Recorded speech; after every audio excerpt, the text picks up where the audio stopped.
So guys, this is the governor of Plateau State. This is the man that the people voted for, thinking that change will come to the state. But I tell you, it appears things are getting worse. You know that since after the massacre in that state, this man has not moved a stone throw to even go see what is happening in that state.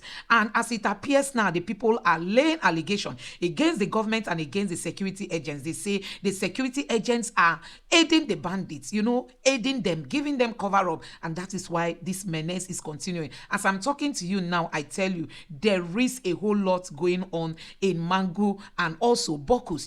Those areas, there is a lot going on, and this governor is nowhere to act. I don't know. Is it that he's too fat to act? This is Mangu. Yes. Muna Mangu. Blood attack. Muna, we are trying to defend our right, and these military people they are here to defend the Fulani people. Yes. See their vehicles.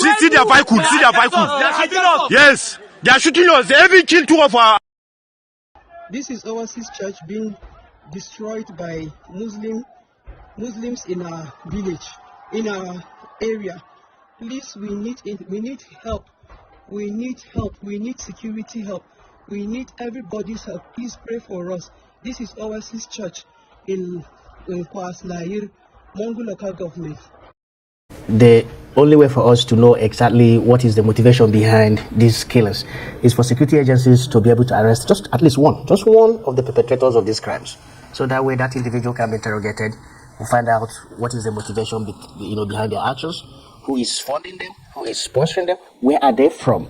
Because the solution to the problem would be different if they are Nigerians than when they are coming from outside the country. We talked about our porous borders, how these borders have been infiltrated by foreigners. And if we don't apprehend at least one person, we won't be able to get the trove of intelligence information that is required for us to be able to determine the motivation behind the killings. And it's very important. Since 24th of December, I have not heard that one single person has been apprehended for the killings that took place on the 24th of December last year. So that is the problem we have with this crisis that we have in Nigeria, is that we don't do due diligence. I don't think the security people are doing enough to apprehend those who are really behind. I'm not talking about arresting innocent people. I'm talking about those really behind the killings. So, would you agree with former INEC chairman Atahiru Jega when he says, look, politics has interfered and the military is profiting from the war on terror? Could that be part of the reason why this continues to linger and why maybe these arrests, have not really been happening? You see, this is Nigeria. You can't rule out anything. Because for these things they didn't just start overnight. These problems have been on there for at least a decade now. And if we are a country of intelligent people and we have one particular problem that has been, stressing us for a decade, and we've not been able to find a solution to that problem, that there is something really behind that particular problem. So I can't rule out anything, considering the fact that our security agencies have not been able to nip these problems in the bud. They continue to happen over and over and over again, and you just see our security agencies be more like reactionary forces. They don't preempt these things from happening in the first place. They only react after the incidents are taking place. In the case of the December 24th, that's a Christmas Eve attacks that led to the killings of over 180 people, we're told that there was intel. Allegedly, letters, bandits or terrorists actually wrote letters to the communities in November of 2023 that they were going to, strike. In spite of that, nothing happened. Well, personally, I've not heard from the military either admitting or refuting that particular claim. But this is not the first time we are hearing something like that they will write, they will form the security agencies and nothing happens. And it has continued over and over again. So any claim put forth by any Nigerian, I can't rule that out. Until the military comes out and tells us, look, this is not what happened and this is what exactly happened, we will continue to believe what the citizens are saying. But again, people have been speaking. I'll go back to Tyron Jega's talk on the day. And just recently we spoke to a retired general who's also asking questions. Is it possible that intelligence is being shared and perhaps those to work on such intelligence haven't actually acted upon them? Sure. You see, one thing, having served, I'm a military intelligence, I was a military intelligence officer. You see, one thing is to have, credible intel. Another is to have intel that's actionable. And another is to share that intel to the appropriate authorities that will act on it. So what I am thinking is happening that there may be intelligence, but those intelligence, sometimes do not get to the actual authorities that will give order for those intel to be acted upon. And so that seems to be what is happening.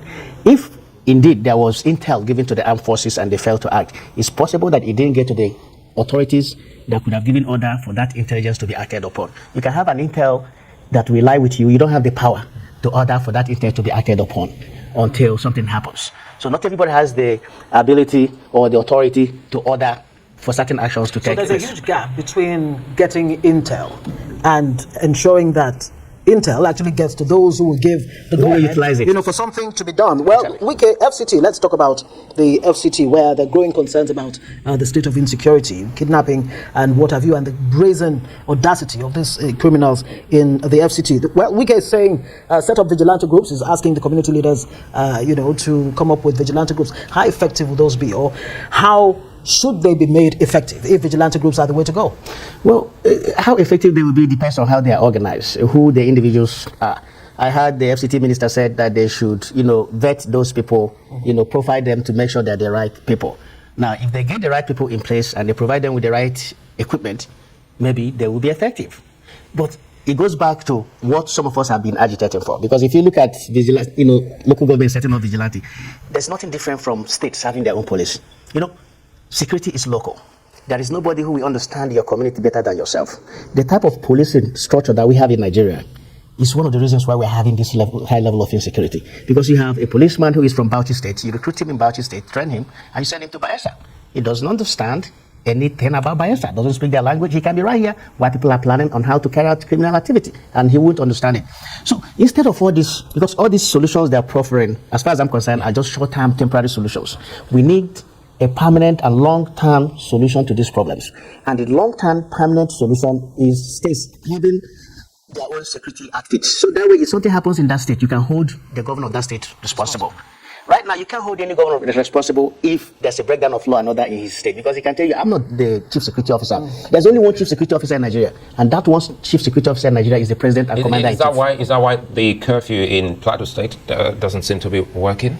Well, I wouldn't say that is the reason why it didn't work.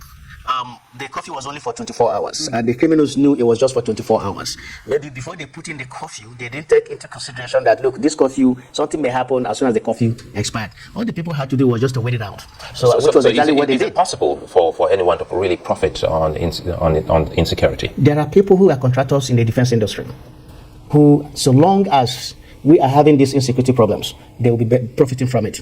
If in any conflict, not just the situation we have in Nigeria, if you go to Israel, if you go to Ukraine, all of the places where you have conflicts, there are people who are profiting from those conflicts. And are they so powerful to the extent that they will ensure that those conflicts remain? Very powerful. These are the deep states. These are the people that determine what happens in the government. It's very difficult to take them down because these are highly entrenched interests. They're not ordinary people like you and I. These are people who are entrenched in the system, who it will be very, very difficult. It's easier to even take down the government than taking these people down. So how does that render the war against insecurity, the war against terrorism, the war against banditry, kidnapping, and what have you, if you have this level of complicity of those who don't want it to end? Well, that is the challenge that we're facing right now, because those people who have vested and entrenched interests in what is happening now, we never give up. They want the status quo to continue. So whatever action you take, they are there to counter that action to make sure that the status quo remains. And that is a very serious problem. It's not just only here, it's everywhere. Unless the government is strong enough to take down this cabal or deep states that have this vested interest in the crisis and insecurity we have in the country, it's going to take us a very, very long period of time to be able to solve this insecurity problem. Have you ever wondered? There's been more than 3 different administrations that have not been able to end insecurity in Nigeria. Goodluck Jonathan faced insecurity in his administration. Muhammad Buhari faced insecurity in his administration. This Bola Tinubu is already facing insecurity in his administration. So have we even wondered why those people were not able to solve insecurity problem? Very good question. Very good question. So guys, you heard the citizens, the people of Plateau State accusing the military of siding with the Fulanis, Nigerians. This is why this crime is not ending soon. Some people said the military understands why this thing, they are happy with what is happening in Nigeria. So guys, Honestly, the people of Plateau State, they are in a very bad condition because of what has been happening in that state. Why is it that, no administration is able to end this menace? Jonathan could not. The last administration could not. This one now is even not talking to Nigerians. He's not addressing the nation. He's not addressing the people of Plateau. He's not visiting the scene. It appears we don't have a government. It appears the president is not around. It appears nobody is even occupying the position in case if he traveled. Nigerians, the people of Plateau State, they need help. They need help. Nobody is there to render this help. What kind of nation is this? So guys, I don't know how long this thing is going to continue. Let me know what you think. Should it be that the security agents are aiding these people, and you can see that the governor is so quiet, so mum on what is happening? Why are we not able to, face these people? These are people that didn't go to school. These are people that do not even know anything about intelligence. These are people that, they don't understand how the 21st century works, and still they can still outsmart our security agents. They can still outsmart our intelligence. Does it mean the political will is not there? Why is Tinubu? Some people thought if power should come to the south, something different will happen, but it appears it's even worse. Do you know why it is even getting worse? Who has heard Tinubu make a commanding order since this massacre started? Tinubu has not marshaled out any order. He has not come out to address the nation as regards to this insecurity and tell Nigerians what he's doing towards stopping this. We know that this thing have lasted for long. Oh, this is one of the reasons why we needed Peter Obi and Dati Ahmed. These are people who spoke on how they are going to end insecurity once they take over office, because they are going to, involve so many kinds of, technology to ensure these people will not escape after committing this kind of crime. And like you've heard, the security agents are not prosecuting anybody, and that is why the menace has continued. So guys, let me know what you think about this. Honestly, my heart goes out for those who have lost their lives. Look at this family of 5. Their lives were taken away from them by this bandit. That was just this week. So many houses were burnt, churches were burnt, lives were taken. We saw a video where a man was just being, his head was taken off him. I tell you, these Muslim people, I don't know why they are not scared of, ordinary people's fellow human being blood. I don't know why. Why are we at this point? Let me know what you think in the comment section below. Please subscribe and turn on the notification bell. Thank you.